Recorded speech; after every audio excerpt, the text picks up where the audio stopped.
Goeienaand almal, ek hoop dit gaan goed. Dis ons 4de potgooi en ek is opgewonde om julle weer te sien.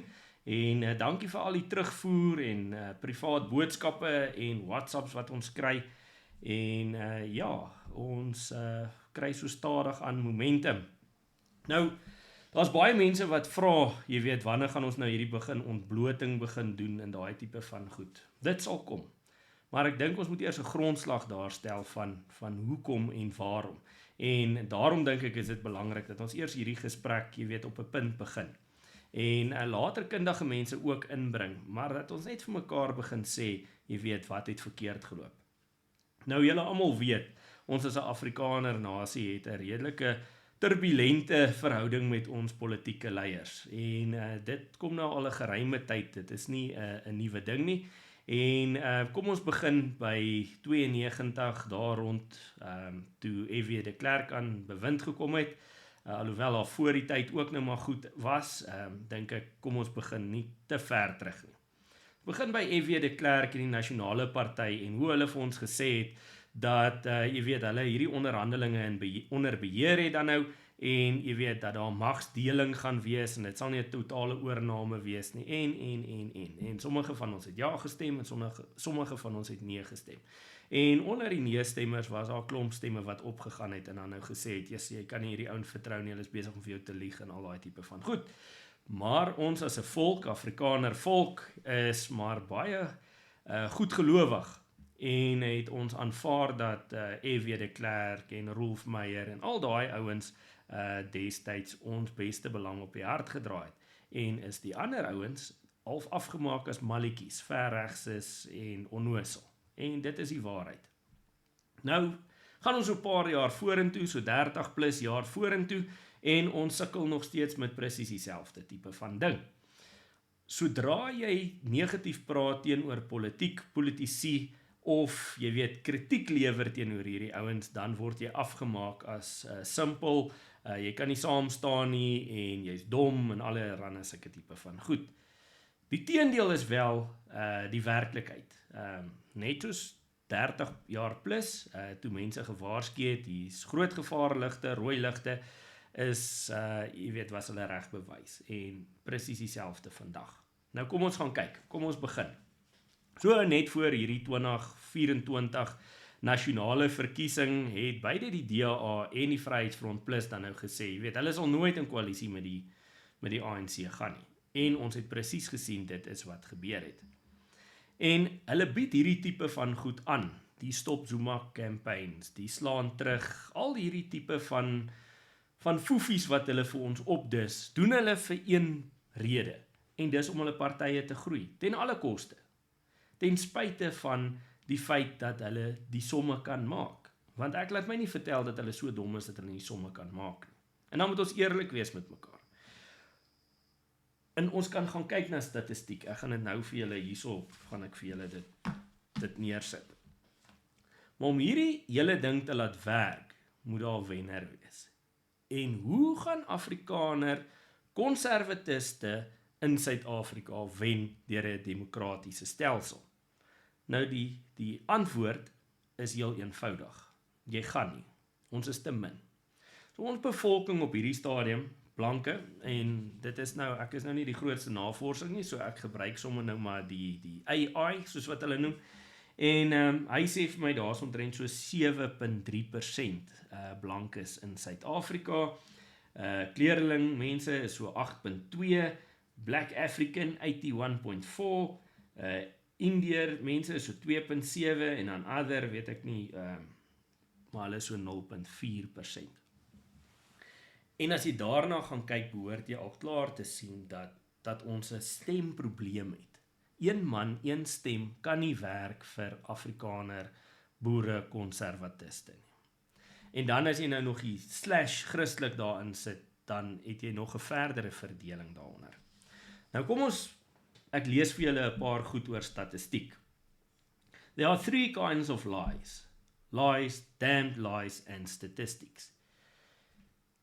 Statistics are like bikinis. What they reveal is suggestive, but what they conceal is vital. If you torture the data long enough, it will confess to anything. I can prove anything by statistics, except the truth. Daar's 'n rede in die lewe hoekom mense wantrouig is teenoor politici. En dit kom al jare. En dit is nie net in Afrikaner boeregeleedere of onder konservatiewe mense wat daardie wantroue heers nie. Want politici is geneig om te jok, om 'n statistiek in 'n ding bietjie te draai, sodat dit, jy weet, die narratief pas. En half te jok vir ons, sodat dit daardie narratief pas. Nou, daar's baie mense, en ek dink Dr. Groenewald is 'n slim kop in hierdie ding, hy het sy doktoraal gedoen dan nou ook in hierdie proporsionele stem, en hy dink dit is die beste stem in Suid-Afrika dan nou, of die beste model wat daar moontlik kan wees. Nou, daar's baie mense wat met hom stem, ek weet Ernst Roots is nie heeltemal ten gunste van hierdie stemkiesstelsel wat ons het nie, en met baie redes, en hy's ook 'n redelike slim ou met 'n doktoraal, en dan is daar baie ander mense wat ook hulle self uitspreek teenoor hierdie kiesstelsel wat ons het, en spesifiek vir Afrikaners, konservatiewe Suid-Afrikaners boere binne in Suid-Afrika, en die voordeel of die nadeel wat dit dan nou vir ons inhou. Nou kom ons gaan kyk, die laaste verkiesing, het die DA omtrent so 21% gekry, 21.8%.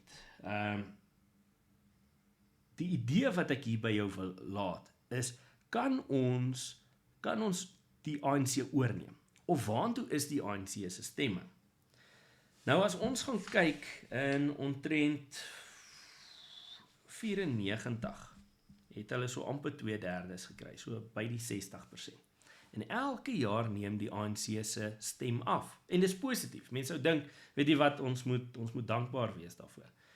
Maar wat julle moet besef is dat die ANC opgebreek het in 'n EFF, in 'n MK en dies meer. Die swart steen het nie weggegaan nie. Die swart steen het min of meer homself versprei oor 3 of 4 partye, dalk meer. Maar daardie steen het nooit weggeraak nie. So daai 81% waarvan ons gepraat het, hulle het nie verdwyn nie. Hulle het dalk bietjie minder geraak, maar hulle het nie verdwyn nie. So die gewig, die balans tussen wat daar was en wat daar nou is min of meer dieselfde.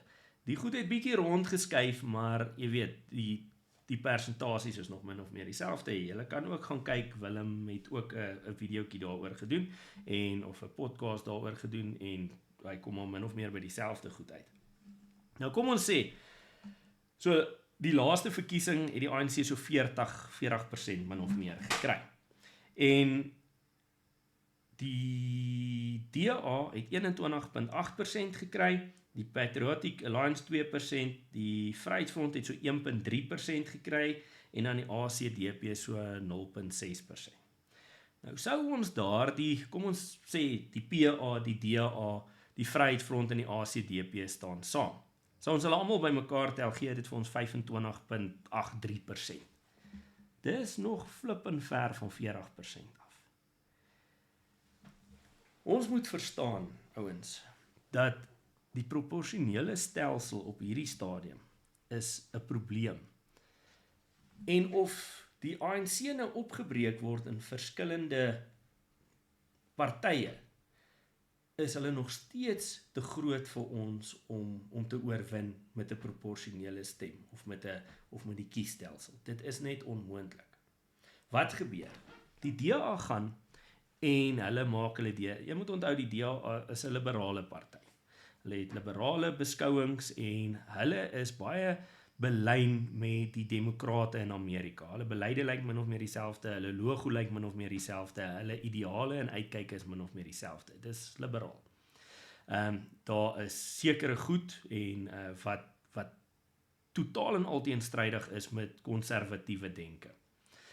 Maar wat doen hulle? Hulle gaan uit en hulle gaan soek die swart stem, want hulle besef dat die Afrikaner stem waarop hulle grondslag min of meer is en was, kan nie vir hulle die resultate bring wat hulle nodig het. Want daar's baie konservatiewe mense wat vir die DA stem, en of dit nou strategies is, of wat die ding ook al is, dit maak nie saak nie. Maar op die einde van die dag is dit wat dit is. Daar's 'n klomp Suid-Afrikaanse konservatiewe mense wat vir die DA stem. Wat doen hulle? Hulle gaan kry swart steen, Indiërsteen, kleurlingsteen, en hulle bring hierdie ouens by mekaar onder een afdak. Hulle kry net 21.8% steun. En dit met 'n moerse campaign onder ander kulture, en hulle bring almal by mekaar, maar hulle kan net 21% bring. Wat doen die Vryheidsfront Plus?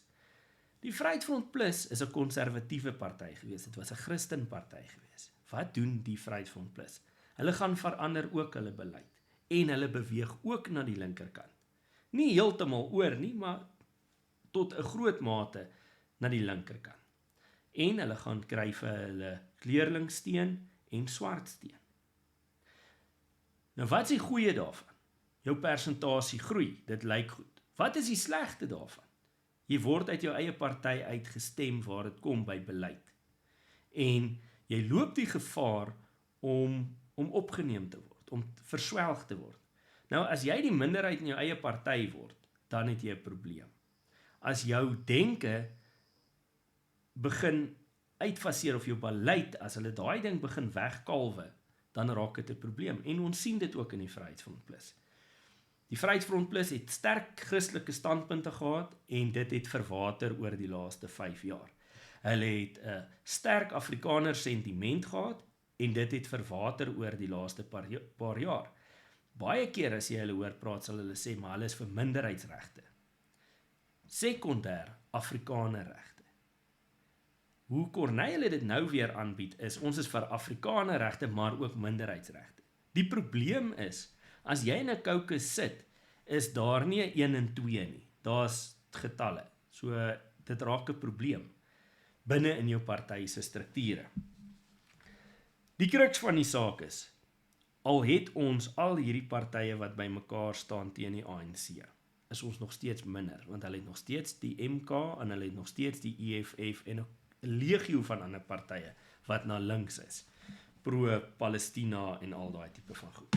Nou kom ons gaan kyk, hoe is die statistiek in wijk 57 daar in Pretoria dan nou aangebied. Die Vryheidsfront Plus kom uit, en hulle verklaar dit 'n oorwinning, 'n reuse oorwinning, 'n reuse sprong vorentoe, en hulle sê, ek praat onder korreksie, 137% groei as ek dit reg het, wat hulle bereik het in hierdie verkiesing.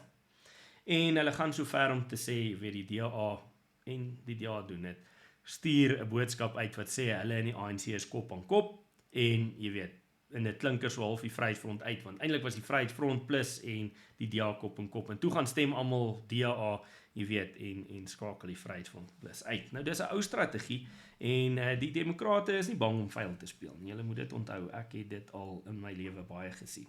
Dis nou een politieke stelsel wat nie bang is om vuil te speel nie. So hulle stuur daai boodskap uit. Vryheidsfront hulle sê hulle kon daai verkiesing gewen het, want hulle het 137% gegroei. Grootste Christelike party in die parlement groei met 137% steun. Is dit die waarheid? Kom ons gaan kyk daarna. So, wijk 57 het met die vorige verkiesing het hulle omtrent so by die 50% voter turnout gehad. So dit beteken hoeveel mense opgedaag het op die dag om te gaan stem. Dis nie hoeveel geregistreer is nie.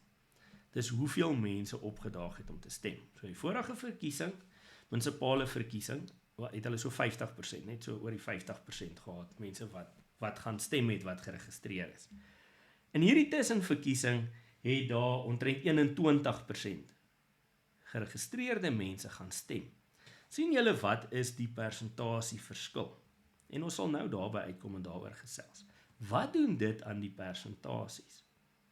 Die persentasies lyk baie goed, want nou lyk dit asof jy gegroei het, en of hierdie een nou die een wil verbyvan, maar kom ons gaan kyk die getalle. Die Demokratiese Alliansie het in 2021 het hulle 5500 stemme gekry uit daai wijk uit. Hulle het geval na 1507 stemme toe. Dis ongelooflik baie wat hulle geval het. Die Vryheidsfront Plus het van 1500 stemme af geval na 1237 stemme. So net 1237 mense het uitgegaan en gaan stem teenoor die 1500 van 2021. So daar's 263 mense ekstra wat besluit het, weet jy wat, ons gaan nie stem nie. Die ANC 1200 het geval na 62 stemme toe en die ander partye dan nou. Verstaan julle wat statistiek doen? Die Vryheidsfront Plus het minder gekry. Die DA het minder gekry. Die Vryheidsfront Plus verkoop dit as 'n moerse groei. Dis die persentasie wat die beïnvloeding is. Dit lyk beter, dit is nie beter nie. En dit is waarmee ons sit. Dis hoe ons statistiek aanbied, om dan nou, jy weet, 'n wen of 'n verloor te laat lyk soos 'n wen. Nou kom ons gaan. 94 is al 85% na 86% van mense wat gaan stem het. 99, 72% van mense wat gaan stem het. 2019, 49% van mense wat gaan stem het. 2024, 39% wat gaan stem het. Kan julle sien dat daar meer mense is wat nie meer gaan stem, as wat daar mense is wat gaan stem? Mense is moeg. Daar's 'n moerse beweging weg van politiek af, omdat hulle nie meer die mense vertrou nie. Hulle vertrou nie die politici in Suid-Afrika nie, en hulle vertrou nie wat die mense bied nie. Nou dit is baie hartseer. Maar dit maak ook sin. Dit maak sin hoekom mense nie meer wil gaan stem nie. Want ons ry deur potholes, ons sien korrupsie en ons sien al hierdie tipe van goed. Maar korrupsie is nie beperk tot die ANC nie. Korrupsie was nog nooit beperk net tot die ANC nie. In die Kaap, in Pretoria, onder die DA, daai tyd, midval, het ons talle korrupsie gesien. Ons het talle vlakke van korrupsie gesien. In die Vryheidsfront Plus het ons ook korrupsie gesien. So dit is nie beperk tot 'n politieke party nie. Dit is 'n politieke of 'n politikus ding om te steel. Die probleem is, ons stelsels het so vervaag dat niemand meer teen korrupsie praat nie. Hierdie politici vang mekaar so vas in 'n web, en hulle gebruik dit nie om die stelsel skoon te maak en gaan na die polisie toe en sê, weet jy, kom ons sorteer hierdie uit nie. Hulle gebruik daardie misdadigheid van die ander persoon om hom in 'n wip vas te vang. So either jy stem vir my, of ek gaan polisie toe. Either jy doen dit, of ek gaan polisie toe. Ons sien dit op groot skaal binne in die ANC. Ons sien dit ontsettend baie in die ANC. Ons sien dit in 'n mindere mate, maar ons sien dit binne in die DA. Ons sien dit ook in die Vryheidsfront Plus. Ongelukkig. En ek het vir julle gesê, dit kan julle die moer in maak. Maar dit is wat ons daar sien. Maak dit dan dat die een politieke party slegter is as die ander, as jy die persentasies met mekaar vergelyk? Of balanseer daar die diefstalle en daardie vergrype mekaar uit? Dis die vraag wat ons vir mekaar moet vra. Dis die wegspringplek wat ek wil hê ons moet vir mekaar skep.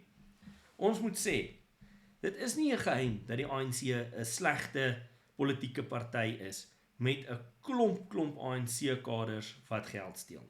Dis nie 'n geheim nie. Dis nie 'n geheim dat die DA dieselfde doen nie. Nie 'n geheim nie.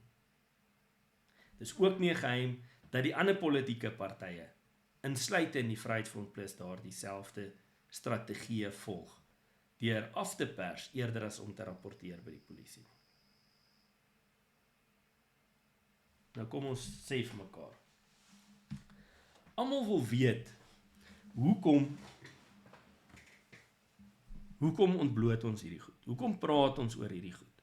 Hoekom kan ons nie saam staan nie? Dis 'n baie eenvoudige antwoord. Ons kan nooit saam staan, terwyl daar by ons mense gesteel word nie.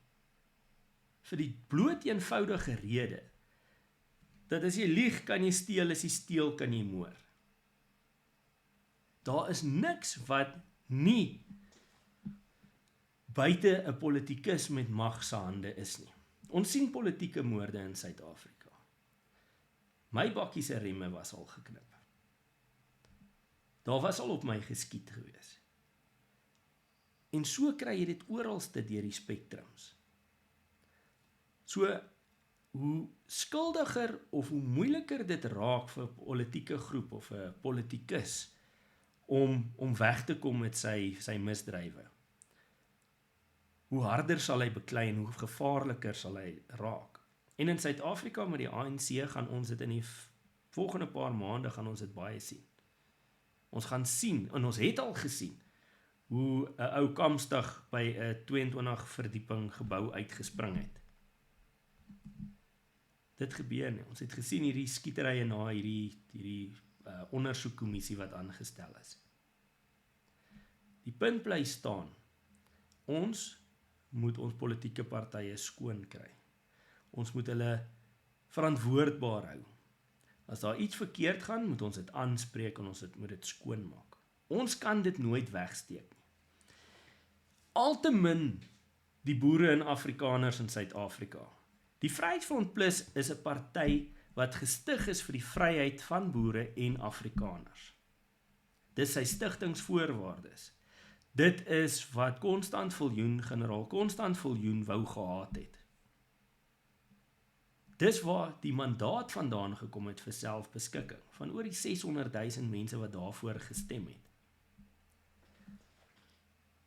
So, ons het hierdie voertuig geskep, gestig, en hierdie voertuig moet aangaan om te doen wat Afrikaner beskerm, wat boere beskerm. Ons doen dit nie. En mense word baie kwaad omdat ek die Vryheidsfront kritiseer. Maar ek kan nie kwaad word vir die DA nie, want hulle het nog nooit gesê hulle gaan my regte as Afrikaner eksklusief beskerm. Die Vryheidsfront Plus het wel. Nou, as daar geld wegraak, dan is dit 'n probleem. Dan beskerm jy nie my regte nie. As daar nepotisme plaasvind, dan beskerm jy nie my regte nie, want jy sit nie die slimste potlood in die pakkie vorentoe nie. Jy sit jou familielede of jou vriende vorentoe. Dis 'n probleem, ouens. En ons kan kwaad word vir mekaar, ons kan mekaar vloek en sleg sê, maar dis 'n probleem. En julle hoef nie my woord daarvoor te vat nie. Ry Oosrand toe, dan gaan kyk julle hoeveel familielede is daarso wat vir die Vryheidsfront Plus werk. Dan draai julle daar om, dan kan julle Kreersdorp toe ry. Dan gaan kyk julle daar. Dan ry julle af Noord-Kaap toe, dan gaan kyk julle daar. Dan ry julle KwaZulu-Natal toe, dan gaan kyk julle daar. Dan ry julle Mpumalanga toe, gaan kyk julle daar. Ry julle Wes-Kaap toe, gaan kyk julle daar. Noordwes toe, Vrystaat toe. Dan kyk julle hoeveel familielede is binne in die party. En hoe word daardie stelsels gemanipuleer omdat daardie mense in sekere posisies sit en mekaar bevoordeel. Nou sê mense vir my, solank hulle goeie werk doen en solank jy weet, het hulle nie 'n probleem daarmee nie. Seker nie, as jy ou kundig genoeg is. Die probleem kom daarby in. As jy jou familielede op sekere strukture sit en jy hou ander mense uit. En daar's 'n legio van bewyse, in Gauteng veral, hoe mense van lyste afgehaal is, en ouens wat baie swak, familielede wat baie swak gedoen het, opgeskuif is, en dan derde of vierde op daai lys geskuif is, waar hulle nie moes wees nie. Maar omdat hulle lojaal is aan 'n sekere familiegroep, is hulle so opgeskuif. Daar's bewyse daarvan, daar's leersvol bewyse in my kantoor daarvan. Nou dis 'n probleem. Ek sê weer, die Vryheidsfront Plus is gestig vir Afrikaner boereregte. En dis wat hulle moet fight. Nou Corneille gaan met groot bravade nou op al hierdie platforms en sê, dis hy en die, da. Hy's baie braaf. Maar dis nie wie hy is nie. Dis nie wat die beleid van die party meer sê nie. Hoekom verander hy nie daai beleid terug nie?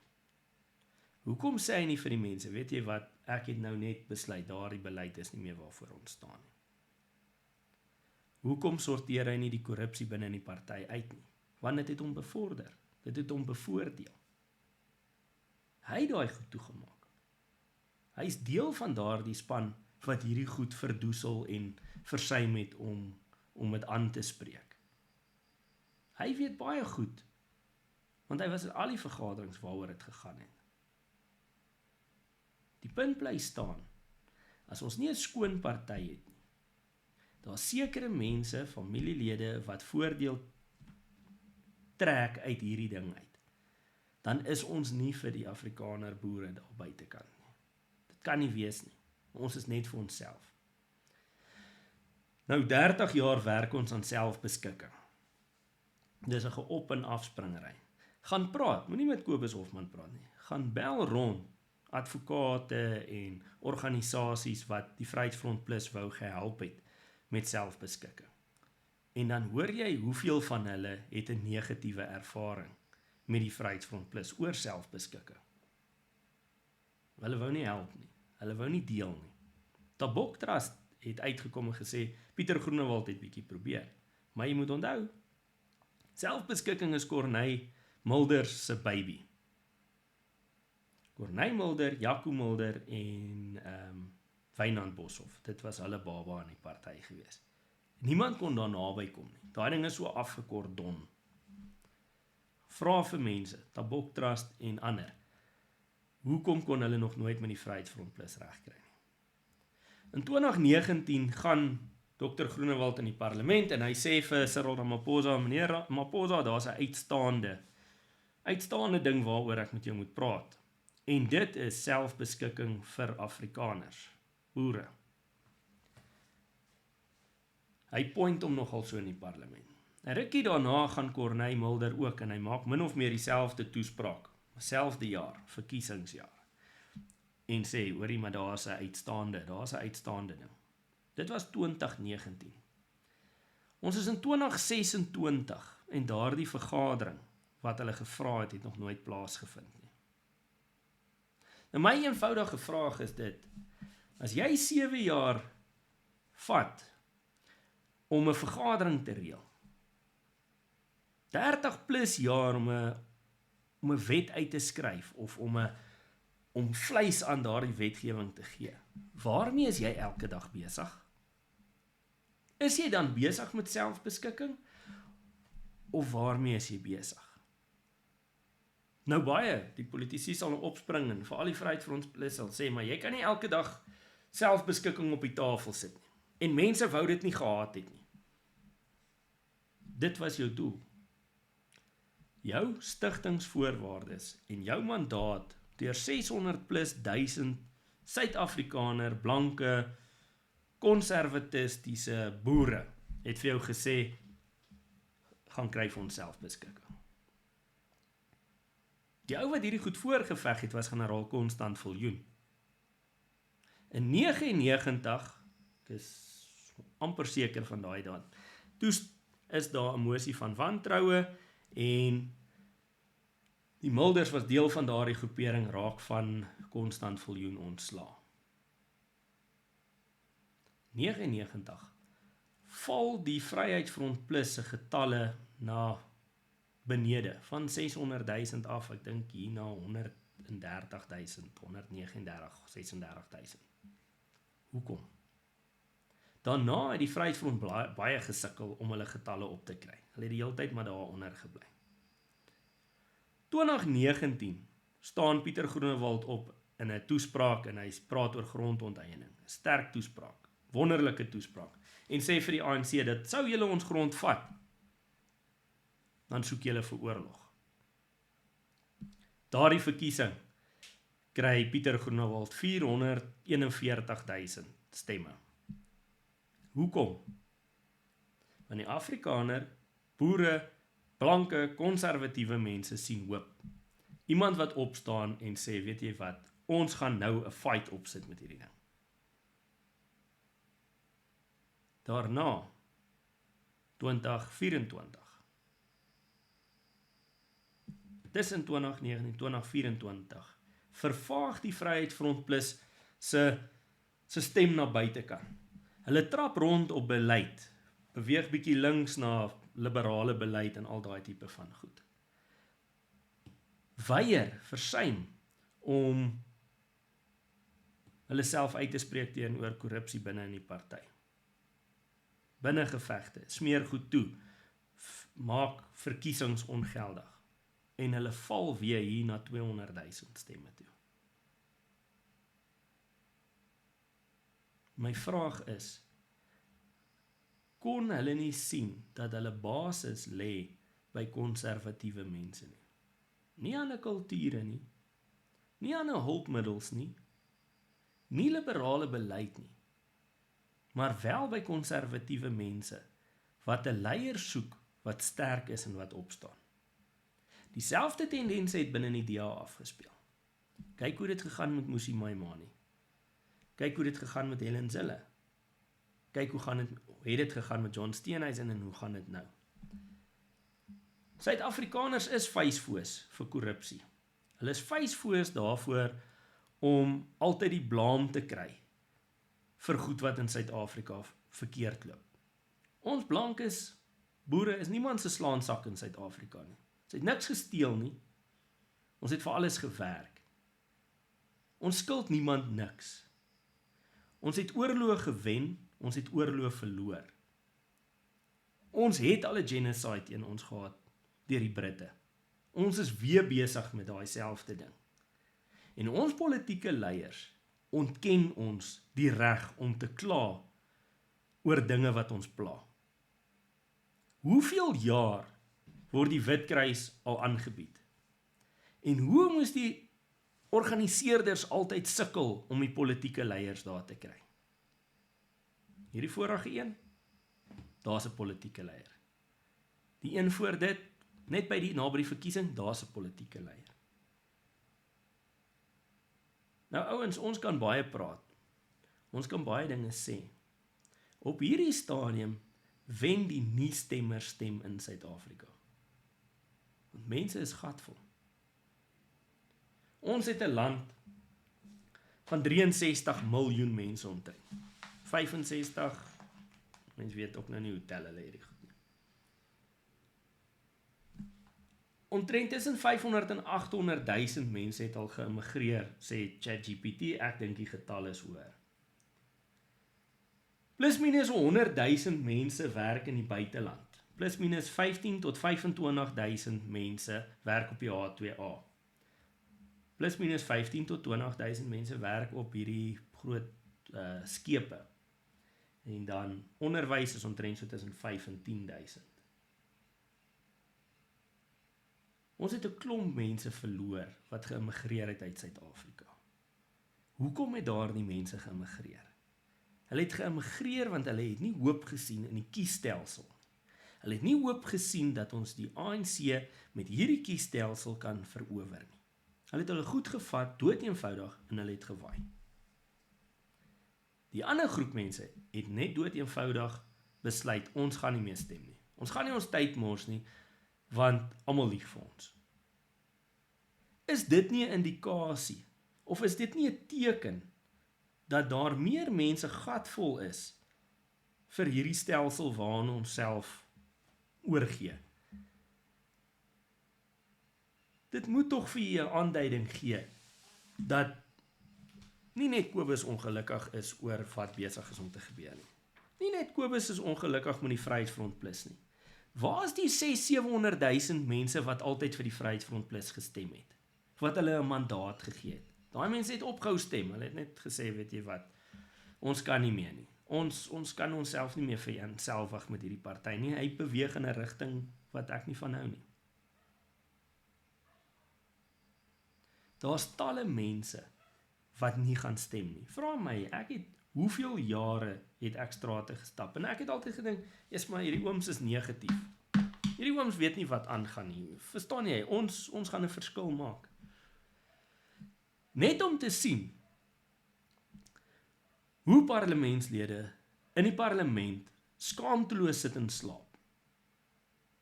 Net om te sien hoe raadslede in rade nie hulle agendas voor die tyd lees nie. Om te sien hoe 'n party mense as raadslede stel, maar hulle nooit opleiding gee om hulle werk te gaan doen nie. Dat hulle nie leer van die structures en die systems act en al daai tipe van goed. Daar's nie opleiding nie. Hoe wil jy hê, moet 'n party vorentoe gaan, as die kandidate wat jy stel, slaap, nie opdaag nie, nie opgelei is nie, en dan ook nie, of lei is, en dan, baie van hierdie ouens is senior burgers, wat nie meer lus het vir die ding nie. En in alle eerlikheid, hoe wil jy dan nou hierdie party uitbou, as jy daai tipe van mense nou betrek? In 2019 groei hierdie party eksponensieel. Die partyrade word groter, die provinsiale rade word groter. Wat doen die Mulders en hierdie ouens in die party, en die Groenewalds en hierdie ouens in die party? Hulle besef, daar's 'n groot kans dat hulle uitgestem kan word. Hier's 'n klomp ouens wat overperform. Hulle gemaak die party, hulle ontbind eers die verkiesing wat gehou is en goed, en dan begin hulle die partyrade kleiner maak. Sit baie meer stops en kommas en red tape in, sodat daar nie 'n oorname kan wees van mense wat hulle outperform nie. In 2024 en 2019 het daar drastiese goed in die party gebeur om sekere sitplekke veilig te hou. En dit was deur manipulasie en korrupsie. En dit is die probleem waarmee ons sit. En nie daar buite kan kwaad word vir my. Julle kan vir my sê hoe sleg of hoe naar of wat se verdeler ook al ek is. Ek sê vanaand vir julle, daar's meer mense wat nie stem nie, as wat daar mense is wat stem. Mense bly weg, omdat hulle nie meer die stelsel vertrou nie. Mense bly weg, want hulle sien waarmee hierdie politieke leiers van ons besig is. Dis 'n probleem. En dis ons probleem. My motto was altyd, moenie die bus brand nie, want ons is nie ANC nie. Dis nie ons kultuur om te brand en af te breek nie. Dis ons kultuur om te bou. Ek het altyd gesê, dat sou die busdrywer nie doen wat hy moet doen nie. Gooi die busdrywer uit. Bou die bus. Moenie daai bus brand nie. Gooi die ouens wat nie werk nie, gooi hulle uit. In Gauteng het ons dit suksesvol reg gekry. Ons het 'n reorganisasie gehou en ons het al die mense wat invoices opmaak, wat met hulle pelle groot besigheid doen ten spyte van partybeleid, personeel wat, jy weet, konkel, ons het daai goed met daai verkiesing gekeer, dat dit sou verder gaan. 7 mense in die party het besluit, dis problematies. En julle kan gaan kyk op my Facebook kanaal, die opnames wat ek daar opsit, en vir jouself gaan luister en oordeel. Presies wat Pieter Groenewald van hierdie mense dink en sê. En dit is die waarheid. Dit is die waarheid. As ons nie 'n party kan skoon kry en ons leiers verantwoordbaar kan hou nie, kan ons dood eenvoudig nie verkiesings wen nie. As ons aanhou om familielede bo kundigheid te stel, gaan ons dit nie maak nie. As ons afgetrede ou manne wat siek en kranklik is, sonder opleiding, sonder kennis, binne in 'n stadsraad indruk, kan ek nou vir julle sê, gaan ons dit nie maak nie. Uit 'n stadsraad uit soos Midvaal byvoorbeeld, het ons 2 Vryheidsfront raadslede teen die DA en die EFF en die ANC. Dis al klaar 'n bitter klein persentasie. Dis al klaar moeilik vir 2 ouens om daardie mas op te kom. Nou kom ons sê, daardie ouens kan nie die mas opkom vir van die vorige redes wat ek gegee het nie. Dan het jy mos nie die beste span in die veld nie. As ons rugby spelers springbokke kies, dan kies ons nie een met 'n rolstoel en een wat nie kan sien nie en een wat doof is en al daai tipe van goed en sê, daar gaat julle. Nou gaan ons die All Blacks wen nie. Jy sit mos tog jou beste mense op die veld.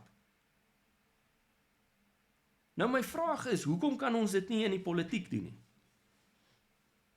Hoekom kan ons nie die beste ouens wat daar buitekant is in die veld stoot nie?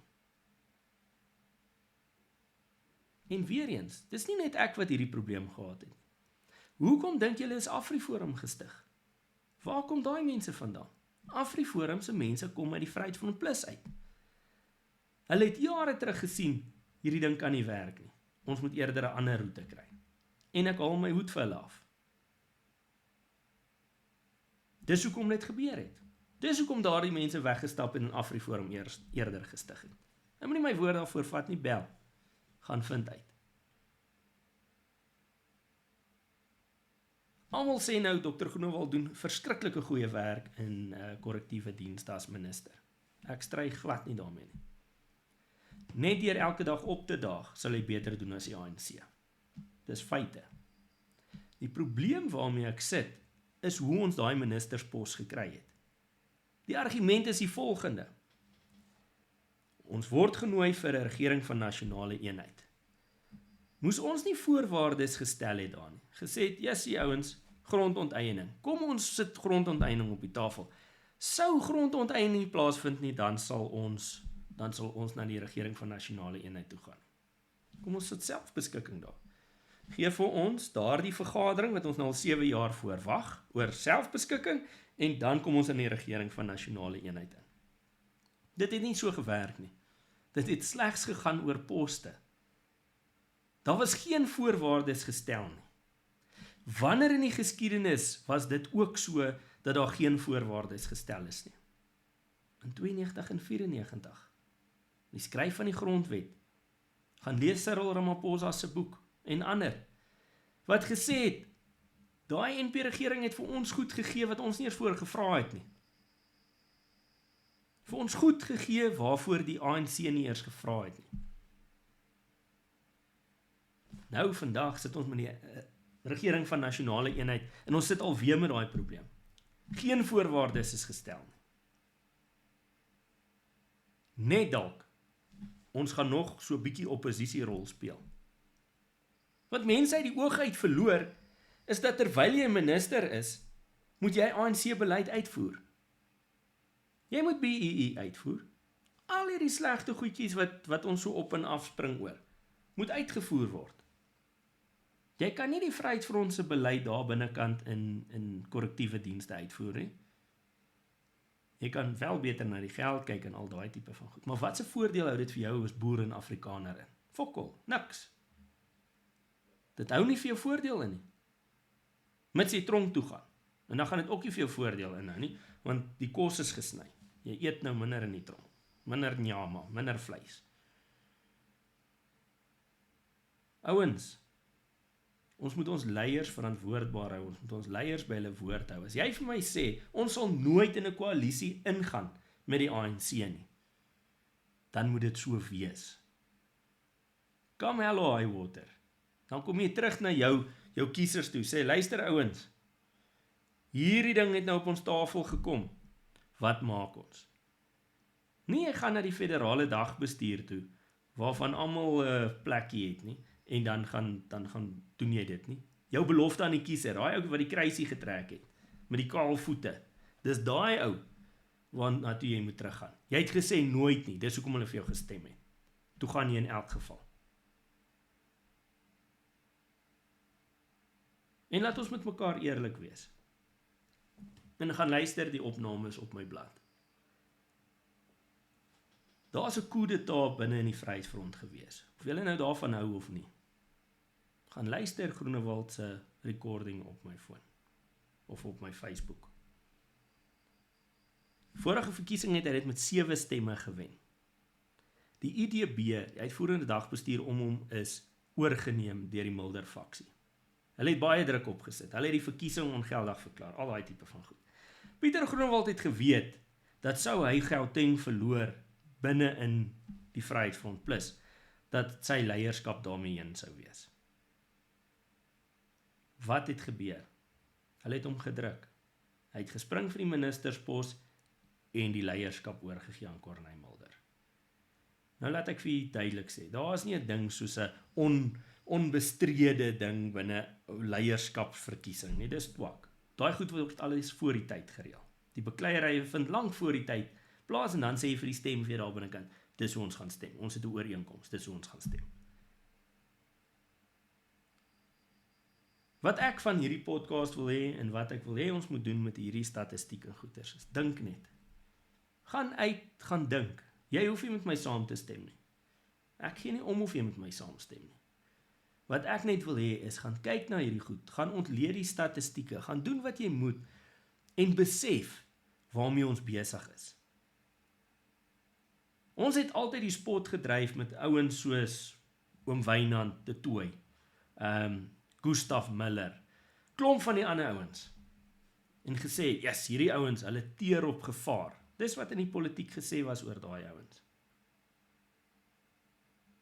Waarop teer die politici? Op hoop. Hulle skep vir jou vals hoop, met die narratief dat jy iets gaan kry wat jy nie gaan kry nie. Die DA het stop Zuma gebruik. Hulle kon nooit vir Zuma stop nie. Hulle kon nooit nie, hulle het nie die getalle gehad om vir Zuma te stop nie. Die Vryheidsfront het gebruik slaan terug en 'n paar ander. In boksgevegte is daar heavyweights en lightweights. Die lightweights veg nie teen die heavyweights nie, nooit nie. Want hulle sal gemoer word. En dis wat hier gebeur. Politici verkoop hoop, vals hoop. Terwyl ons infrastruktuur val, terwyl grondonteiening, Bella, NHI, al hierdie rassewette, hierdie 140 plus raswette teen blankes ingestel word, terwyl honderde duisende mense in die buiteland moet gaan werk, verkoop die politici hoop, sodat hulle elke maand 'n salaris kan verdien, ten koste van jou. Kyk bietjie, hoeveel mense word gehelp deur politieke leiers? Watse politieke leiers kom by witplakkerskampe uit? Help met nood. Praat nie van raadslede nie, want dis nou gatkruip seisoen. Julle sal hulle nou baie sien op die sypaadjies met wheat eaters, al daai goed. Daai mense ag hulle self nie waardig om met die laer inkomste groep binne Suid-Afrika skouer te skuur nie. Te hoor wat hulle plan nie. Want dit gaan oor arrogansie. Ons verkoop vir jou hoop, jy bly stil want jy weet nie wat aangaan in die politiek nie. Jy weet nie wat belangrik is nie. Jy het nie 'n sê nie, want jy het nie in die regte inkomste groep nie. Of jy het nie 'n doktersgraad nie. Of. Dis waaroor dit gaan. Dis hartseer ouens. Maar hoop is een van die gevaarlikste goed waarop jy 'n strategie kan baseer. Ons het nie 'n strategie as boere in Suid-Afrika nie. Ons volg 'n klomp mense na wat nie weet hoe selfbeskikking lyk nie. Ons volg mense na wat nie weet hoe om met hulle hande te werk nie. Ons volg mense na wat nie integriteit het nie. En dit is ons doodsteek. Ons kan op en af spring en kumbaya sing en glo in hierdie mense. Glo in hierdie hoop wat hulle verkoop. Maar gaan kyk die laaste 30 jaar, het jy nog net verloor. Jy het nog niks gewen nie. Jou kinders werk oor see. Jou families is opgebreek. Van jou familie sit in witplakkerskampe. Van hulle het drankprobleme en sosiale probleme, omdat hulle nie die druk kan aanvaar nie. Party het selfmoord gepleeg. Party het net hulle goed gevat en gevoetsek. Dis nie 'n strategie nie, dit is hoop. Jy kan hoop in die woord, jy kan hoop op God se woord. Jy kan nie hoop op politici plaas nie. Dis gevaarlik. Dis stupid. Ouens, hierdie goeters is nie lekker nie. Niemand hou daarvan om hierdie goed uit te wys nie. Ek het my familie beloof met ons geveg met die DA destyds toe ek daar korrupsie uitgewys het, dat ek nie dit weer sal doen nie. Ek het met Groenewald hierdie gesprek gehad toe hy my genader het. Dat ek vir hom gesê het, ek wil nie deel wees van dit nie. Ek wil dit nie weer doen nie, want ek weet wat die gevolge daarvan is. Jy moet onthou, die boonste hoenders wat bo in die hok sit, skyt altyd op die onderste hoenders wat onder in die hok sit. Dis feite, dis gravitasie. Niemand hou daarvan om hierdie tipe van goed te doen nie. Ek hou glad nie daarvan nie. Maar dis gedoen want dit was my werk. Ek het dit uitgewys, ek het dit gerapporteer. Al die verslae het in my guns bewys. En of julle nou daarvan hou of nie, dit is so, die verslae is daar. Ongelukkig het ons leiers nie deurvoeringsballas nie. En dit is die probleem. Ek is nie kwaad vir Dr. Groenewald, omdat ek dink hy is 'n swak leier nie. Inteendeel. Tussen Corneille Mulder en Pieter Groenewald is Pieter Groenewald by verre die sterker leier.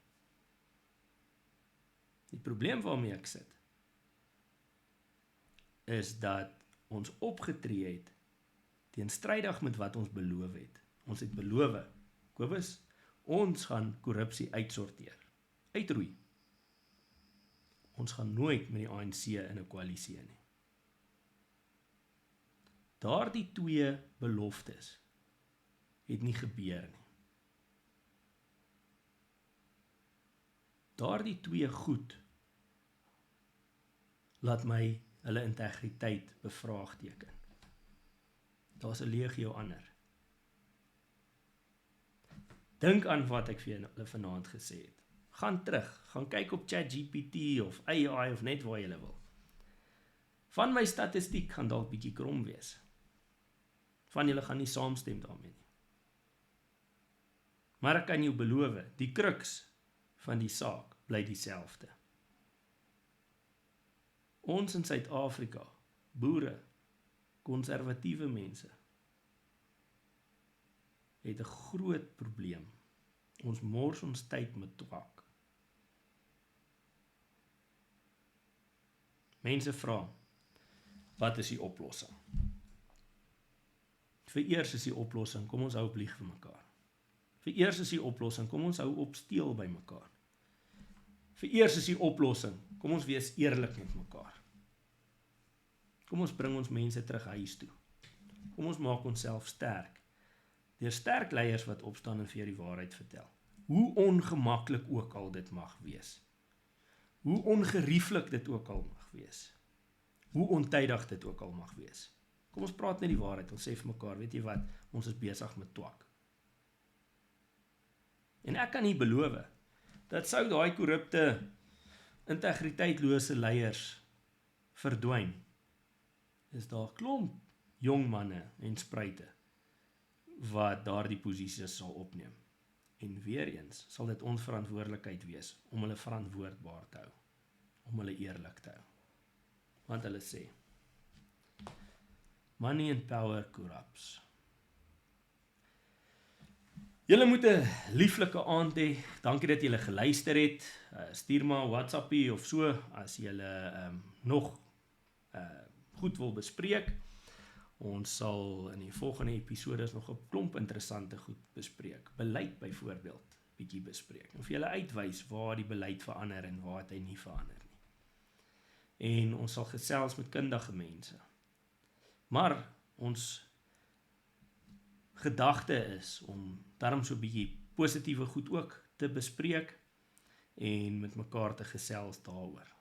Ons sit weer vir julle 'n liedjie op en ek hoop julle geniet dit. Luister mooi na die woorde en dink bietjie daaroor en gaan kyk waarmee julle mense besig is.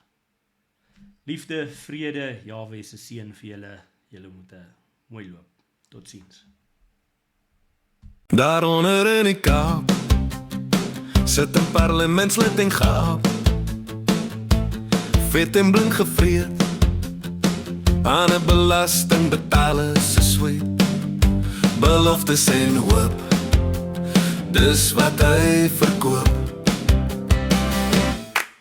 Politiek, politiek, jou uit wegskree, hy tooi, dans en bid, tot hy jou stem kry. Politiek, politiek, jou uit wegskree, hy tooi, dans en bid, tot hy jou stem kry. Dan word hy glimlag strak, Want 'n leier is hy, verkoop, ek het 'n doktorsgraad. koalisie met die vyand is sy raad. Woorde en hand verskil sy taal, toe ons so oop gaan is die keiser kaal.